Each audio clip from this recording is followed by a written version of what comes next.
भारत का इतिहास ऐसे अनेक वीरों के किस्से और कहानियों का साक्षी रहा है जो आज भी हमें गौरवान्वित महसूस कराते हैं। लेकिन कुछ ऐसे भी लोग हुए जिनके काम से देश को बदनाम होना पड़ा। यूं तो अब भारत में लोकतंत्र का राज चलता है और जनता अपना नेता खुद चुनती है, जबकि देश में अंग्रेजों से पहले राजा महाराजाओं का शासन चलता था। कुछ राजा अपने राज्य में जनहित के कार्य के लिए जाने जाते थे। उन्हें लोग भगवान की तरह पूजते थे। लेकिन कुछ का व्यवहार ऐसा था कि वो हमेशा बदनाम ही रहे। आज भी उनके शासन को काले इतिहास के तौर पर जाना जाता है। इन्हीं में से एक थे मिस्र के आखानातेन। जी हाँ दोस्तों, इस बदनाम राजा के नाम की तरह ही इसके काम भी अजीबोगरीब थे। और आज हम मिस्र के पिरामिड्स के बारे में चर्चा ना करके वहां के एक ऐसे साम्राज्य के बारे में बात करने जा रहे हैं जिसने मिस्र के इतिहास में अपना बहुत ही बुरा योगदान दिया।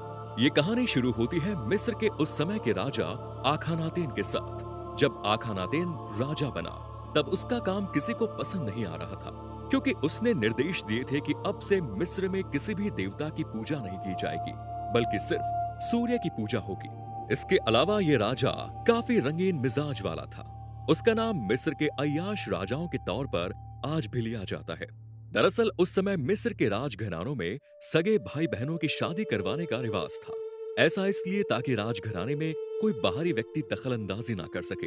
इसी तर्ज पर आखानातेन ने भी अपनी बहन किया से शादी की, जिससे उसको 3 बेटियां और एक बेटा हुआ।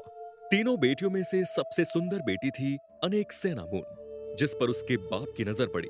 और ऐसा कहा जाता है कि राजा आखानातेन ने अपनी 15-16 साल की बेटी अनेक सेनामून का खूब शोषण किया। आखानातेन एक मिस्र का फिरौन था जिसने प्राचीन मिस्र के नए साम्राज्य के 18वें राजवंश के दौरान शासन किया।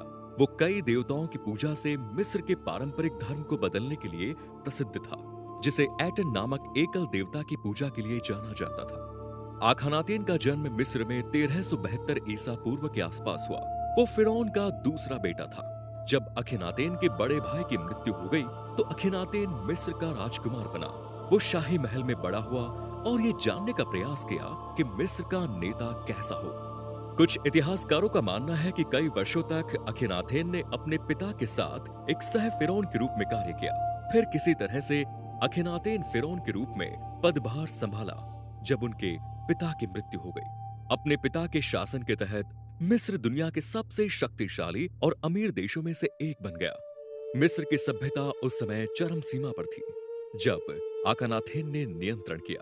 जब अखिनाथेन फिरौन बने तब उनका जन्म का नाम अम्नहोटेप था। हालांकि फिरौन के रूप में अपने शासनकाल के 5वें वर्ष के आसपास उन्होंने अपना नाम बदलकर आखानातेन रख लिया। ये नया नाम एक नए धर्म में उनके विश्वास का प्रतिनिधित्व करता है, जो सूर्य देवता एटन की पूजा करता है। इसका मतलब था लिविंग स्पिरिट ऑफ एटन। एक बार जब फिरौन बन गया तो आखानाथेन ने मिस्र के धर्म को सुधारने का फैसला किया। हजारों सालों से मिस्रियों ने कई प्रकार के देवताओं की पूजा की थी, जैसे अमुन, आइसिस, ओसिरिस, होरस और थोथ। हालांकि अखिनातेन को एटन नाम के एकल देवता में विश्वास था।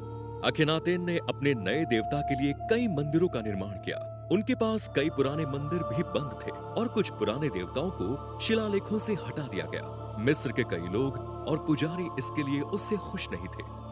फिर अखिनातेन ने एटन के देवता के सम्मान के लिए एक शहर बनाने का फैसला किया। प्राचीन मिस्रियों द्वारा शहर को अखिनातेन कहा जाता था। आज पुरातत्वविद इसे अमरना कहते हैं। अखिनातेन के शासनकाल के दौरान अमरना मिस्र की राजधानी बन गई। इसने शाही महल और एटन के महान मंदिर को रखा। आपको बता दें कि अखिनातेन की शक्ल देखकर हर कोई उसे एलियन बताता था, क्योंकि उसका शरीर अजीब से ढांचे के आकार का था। उसे दूर से देखने में कोई भी ऐसा नहीं कह सकता था कि ये कोई इंसान होगा। उसका चेहरा बहुत लंबा, कंधे अंदर की तरफ धंसे और सर बाहर की तरफ निकला हुआ, और पेट भी मटके की तरह बाहर की तरफ निकला हुआ था। और जो चीज उसे आम इंसानों से अलग करती थी वो थी उसके रहन सहन का ढंग, क्योंकि वो बहुत ही अजीबोगरीब तरह से बनकर रहता था। और छोटे बच्चे तो उसके शरीर के बनावट को देखकर ही घबरा जाते थे। और साथ ही आपको बता दें कि पूरी दुनिया आखानातेन को अजीब नजरों से देखती थी। कुछ लोग तो उसे इंसान मानते ही नहीं थे। मिस्र की पौराणिक कथाओं के अनुसार वो उस समय सितारों से पृथ्वी पर आए देवताओं से बात करता था। और पिरामिड टेक्सस के अनुसार ये एक ऐसी अवधि थी जो प्राइमर डीएल अराजकता से निकली। और जिस तरह से देवताओं ने पृथ्वी पर शासन किया, इस अवधि को जैप टैपी कहा जाता था। अखनातेन और उसके बारे में लिखी गई कविताओं के अनुसार बाद में वो उन लोगों से मिलने गया जो आकाश से उतरे, जिन्होंने आखनातेन को बताया कि उन्हें क्या करने की जरूरत है, और शायद इसीलिए उसने मिस्र से अन्य देवताओं के सभी प्रतीकों को हटा दिया और वो उन अजीबोगरीब परिवर्तनों को लागू करने लगा जिनको वो अपने समय में बड़े ही क्रूरता से करता था। दोस्तों, साथ ही आपको बता दें कि अखनातेन लड़कियों को अपना गुलाम बनाकर रखता था। वो जब चाहता, जब उसका मन करता, वो किसी भी लड़की के साथ हम बिस्तर होने लग जाता, और वो लड़कियां भी अखनातेन के लिए बहुत बेताब रहती। लेकिन वो हर रोज किसी दूसरी लड़की की तलाश में रहता और उसकी नजर जिस खूबसूरत लड़की पर पड़ती, अगली रात वो उस लड़की के साथ हम बिस्तर हो जाता, और कोई लड़की एक बार उसके साथ सोती तो अगली बार भी अखनातेन के लिए तड़पती रहती।